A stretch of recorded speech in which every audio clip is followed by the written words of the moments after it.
경계, 경보, 아침 소동. 네. 아침에 그 알림 다 받으셨어요? 네, 그렇게 깼죠. 네. 그러고도 전 다시 잤거든요. 저도 다시 잤습니다. 그래서 1시간, 2시간이 너무 피곤한 거예요. 왜냐면 1시간에 또 올려가지고요. 처음에는 저는 알람을 잘못 맞춰놓은 줄 알았어요. 근데 제가 진짜 비몽사몽한 상태에서 그 문자를 눈여겨봤거든요. 이게 경계, 경보를 발령했다는데 무슨 내용인지 안 써져 있으니까 혼자 머릿속에 이렇게 이 시사방송은 백날해도 소용이 없습니다. 전 지진 날 거라고 생각했거든요. 그래서 이제 내가 지진을 한번 느껴보는 건가? 이런 바보 같은 생각을 하면서 잠이 들었습니다. 죄송합니다. 그런데 다 보자마자 아프간에서 인공위성 쌌구나 이렇게 생각하셨어요? 아니요, 그렇게 생각 못했던 생각 것 같아요. 못했어. 왜냐면 사안이 담겨있지가 않으니까 뭘 그러니까. 경계하는 거지? 그러니까. 뭐 어떤 상황인지를 모르겠으니까. 그래서 경계 경보라는 그 용어 자체도 처음 봤기 때문에 네. 이게 무슨 단어지? 계속 그걸 봤던 것 같아. 네, 비몽사몽인데 눈치채셨어요? 네, 저는 그렇게 뉴스를 좀 검색해 본 것 같아요. 뭔가 네이버가 웃기려고. 먹통이었는데 어떻게 검색하셨어요? 네, 그때 막 트위터라든지 되게 그 샛길로 네. 예민하신데. 봤던 것 같은데. 전 아주 무시경하게 잠이 다시. 전 지진을 나중에 아까. 연합뉴스 속보 뜬 거 보고 알았어요. 인공위성을 쏜 거구나. 그럼 이 문자가 이거랑 연결되는 거구나. 나중에서야. 왜냐면 아예 상상을 못했던 것 같아요. 북한에서 인공위성을 발사한다는 사실과 이게 우리나라의 경계경보 발령이랑 연관을 짓지를 못했어요, 저는. 저도 마찬가지예요. 인공위성을 쏘는데 왜 재난 문자를 그러니까, 보내지? 그러니까. 이게 연결고리가 없으니까 이걸 딱 보고 이거 이렇게가 안 이어지는 거죠. 네, 그러니까요.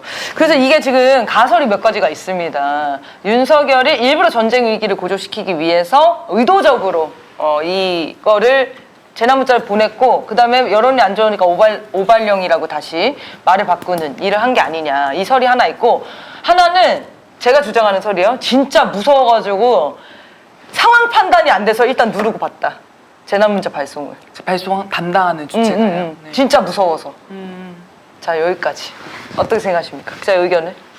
네, 사실 대피 문자를 받았는데 어디로 대피해야 되는가 알 수가 네, 없었죠. 일단. 어떻게 노약자와 아이들을 먼저 대피를 어디로 시켜야 되는지도 모르는 정말 황당무계한 내용이었기 때문에 오히려 아까 말씀드렸듯이 위성 발사를 예상했던 것도 같아요. 그래서 정말 이 경계경보가 오발령이 날 수 있는가라고 하는 좀 의문이 저는 좀 들었던 것 같습니다. 네. 정말 이 안보 문제를 장난전화 수준으로 좀 대하고 있는 거 아닌가 이런 생각들이 있는데 문책을 해야 되는 거 아닙니까? 책임자가? 맞습니다. 네, 문책은 물론이고 정말 맥님께서 말씀하신 대로 의도가 있었다면 이거 반드시 규명해야 되고 책임 당연히 져야 되는 부분이라고 생각이 듭니다. 네.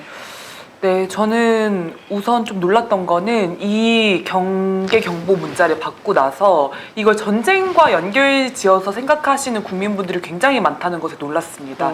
그만큼 한반도의 전쟁 위기가 극심한 상황이고 실제 국민들이 그것에 대한 불안을 공포를 느끼고 있구나 이런 걸 느꼈어요. 그래서 거기에서 첫 번째로 놀랐고 두 번째는 그래서 이 오발령이라고 정부에서 수습을 시도했는데 오발령일 수 있겠는가 이런 의혹이 저는 강하게 들었습니다. 네네. 저는 의도적으로 이런 전쟁 분위기를 고취시키고자 하는 시도에서 재난 문자 발송이 이루어진 게 아닐까 싶습니다. 그래서 지금 뭐 뒤에서도 얘기하겠지만 한미 간의 화력 경멸 훈련하는데 참관단을 300명씩 모집해가지고 총 1,500명이 이 화력 훈련하는 것을 보게 하지 않습니까? 근데 그 목적이 궁극적으로는 국민들 사이에 적대의식을 고취시키고 전쟁에 대한 분위기를 형성하려고 하는 거라고 보거든요. 근데 저는 오발령 사건도 본질적으로는 그런 의도 하에서 이루어진 게 아닐까 싶습니다. 네, 진짜 근데 영문은 모르겠네요. 왜 재난 문자를 보냈을까? 여러분들 어떻게 생각하십니까? 그럼 전쟁 위기를 고조시키기 위해서 재난 문자를 뿌렸다는 로 이해를 해도 만약에 그랬으면 정부에서 되게 강경하게 대처하는 모습이라도 보여야 되는 거잖아요. 문자만 뿌릴 게 네. 아니고. 근데 NSC를 안 나갔어요, 얘가 자다가. 그럼 만약에 이게 기획설이면은 정부에서 그걸 대비를 하고 있고 윤석열이 딱 멋있게 NSC 회의를 딱 아침 6시에 주재를 하며 이런 게 준비가 되어 있었어야 되잖아요. 근데 너무 무방비로 아무 준비도 없고 다 우왕좌왕하고 니 탓 내 탓하고 네가 보내라고 했잖아, 뭐 내가 아니라고 했잖아, 뭐 이런 얘기들을 하는 게 되게 기획했다면 너무 준비가 안 돼 있는 상태. 그래서 서로 다 당황한 상태로 보여진단 말이에요. 그래서 저는 이제 다른 의혹인 건데 이거를 결정한 지시 체계가 우리 시스템 안에 있는 체계가 아닌 것 같다는 생각이 들었어요. 이 지시한 사람이. 만약에 기획이라면 윤석열의 기획이 아니라 미국의 기획일 수도 있다는 생각은 드는 것 같아요. 그렇죠. 아예 다른 라인으로. 네, 저희가 예전에도 어떤 사안 가지고 윤석열이 그 결정 체계에서 소외되고 있는 거 아니냐, 네. 무인기 대응 관련해서 이런 이야기를 했었는데 이번에 이 오발령 사건 관련해서도 사실 윤석열이 기획하고 윤석열이 주인공이 되는 판이었다면 전날에 술을 아무리 퍼마셨어도 그럼요. 나왔을 것이다. 근데 윤석열이 주인공으로 기획된 판이 아니었기 때문에 소외된 것이 아닌가 이런 생각도 드는 것 네. 같습니다. 그리고 오세훈이 나와가지고 그 입장을 발표했잖아요. 그 내용도 얘도 영문을 몰라 하는 느낌인 거예요.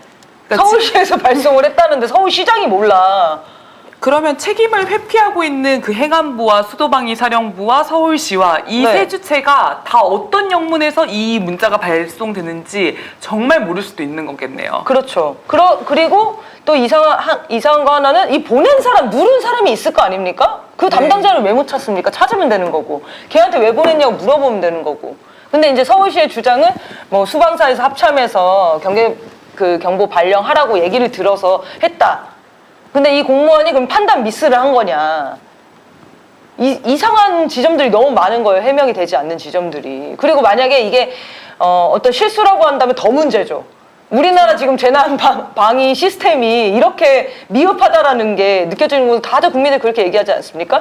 전쟁 나면은 이제 재난 문자도 못 받고 끝나거나 받아도 안 믿을 판이구나 이렇게 생각한다는 거잖아요. 근데 재난 문자가 온 시기도 빠르게 오는 것도 아니에요, 심지어. 네. 그러니까 뭐 네. 미사일이 날아가면 즉시 그렇죠. 문자가 와도 핵이라고 생각하면 사실 다 죽는 거잖아요. 근데 뭐 날아가고 나서 9분인가 지나서 문자가 오는 거 아닙니까? 그 문자를 통보해주는 것도 의미가 사실은 없어요. 그러니까 그것도 이상한 게 네. 동창리를 계속 주시하고 있었을 거 아닙니까? 인공위성 발사를 한다고 31일 0시부터 날짜까지 다 지정해줬단 말이에요, 북한은. 그러면 당연히 그 움직임을 인공위성으로 다 포착을 하고 있었을 거고 그럼 발사되는 순간부터 미국에서 파악을 당연히 했을 거란 말이에요. 네. 그러면은 발사되자마자 재난 문자를 쐈어야 돼요. 그럼 구분차는 왜 생기는가? 이것도 의문인 거예요. 네, 그러니까 저는 실수로 자동 대응으로 이게 문자가 발송됐을 거라고는 생각하지 않습니다. 굉장히 의도적인 행위로 읽혀지고 그 행위를 명령한 주체가 누구인가는 더 규명되어야 하는 부분인 것 같은데 이야기를 하다 보니까 미국이라고 하는 측면에 굉장히 무게가 실릴 수 있는 것 같아요. 네. 실제 지금 북한의 인공위성 문제에 대해서 미국이 국제사회에서 함께 규탄해야 된다라는 여론을 계속 모으고 있고 카자흐스탄이라든지 우크라이나라든지 대만까지도 이 규탄하는 입장 성명을 막 발표하고 있더라고요. 그래서 그런 어떤 여론전, 선전 사업의 일환으로 이런 오발령 사태가 네. 있지 않았을까 싶습니다. 네. 근데 어쨌든 결과는 윤석열 지지율만 떨어뜨리는 일이 없다. 국민들의 분노 게이지가 정말 상당했습니다. 왜냐면 아침에 그 1분 1초가 굉장히 소중하거든요. 그렇죠. 그래서 직장 있는 댓글이 뭐 거의 사람들도 실시간으로 계속 달리더라고요. 그래서 거의 뭐 실시간 트윗 첫 번째가 미친 새끼들 아닙니까? 미친 새끼들이었어. 진짜 절로 나오는 일어나자마자 욕이 절로 나오더라고. 제가 본 거는 H땡이었어요.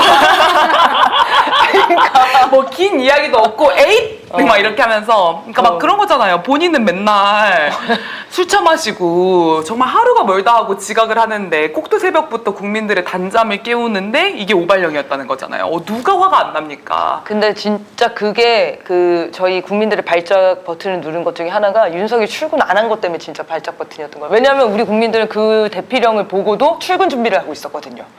그래서 출근을 하냐 마냐를 빨리 알아보려고 네이버랑 검색하는데 다 접속이 차단되고 결국 지각하신 분들이 있을 겁니다. 그 고민하시다가 대피할까 출근할까 이거로 국민들이 정말 분노 게이지를 상승시키는 정권입니다. 그런 면에서 참 우리 국민분들 대단하신 것 같아요. 전쟁 상황에서도 출근을 하려고 하고 안 믿으니까. 재난 상황에서도 출근하시려고 하고 이렇게 성실하고 부지런하게 자기 삶을 읽어가시는 분인데 윤석열 같은 사람을 보면 얼마나 화가 나겠어요. 네. 그 오세훈의 그 기자회견 보셨어요?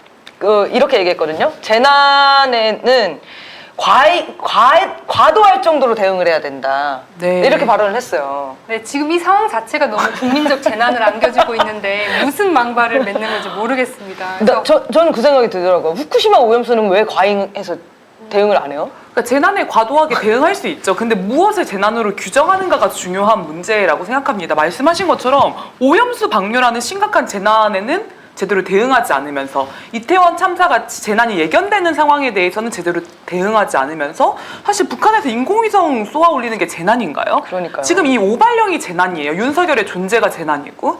그래서 네, 좀 그런 면에서 화가 나는 말 아니었나 싶습니다. 네.